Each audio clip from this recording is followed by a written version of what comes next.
boleh baru macam mana? 1 hour later. A few moments later. Kawan-kawan nak tahu tak, sumber semula jadi boleh baharu tu maksudnya benda yang kita boleh diperbarui secara alam semula jadi. Jadi, kalau kita guna pun tak akan habis tau kalau kita guna secara berjimat. 3 minggu kemudian. Korang tahu tak ni apa? Inilah empangan. Empangan ialah tambak untuk menahan aliran air. Air sungai yang diempang apabila dilepaskan akan memutarkan turbin dan menghasilkan tenaga elektrik.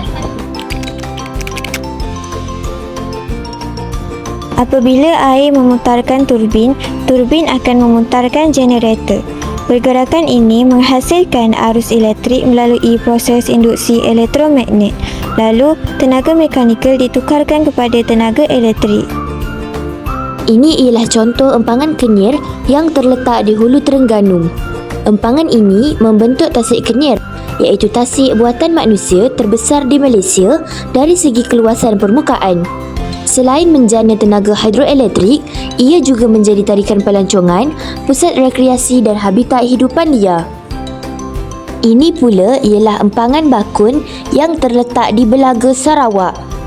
Ia merupakan empangan hidroelektrik terbesar di Malaysia yang menjana tenaga elektrik menggunakan aliran air. Empangan ini membekalkan bekalan elektrik kepada Sarawak dan menyokong pembangunan industri. Jumlah hujan kira-kira 2,600 mm menjadikan Malaysia amat berpotensi untuk membangun kuasa hidroelektrik.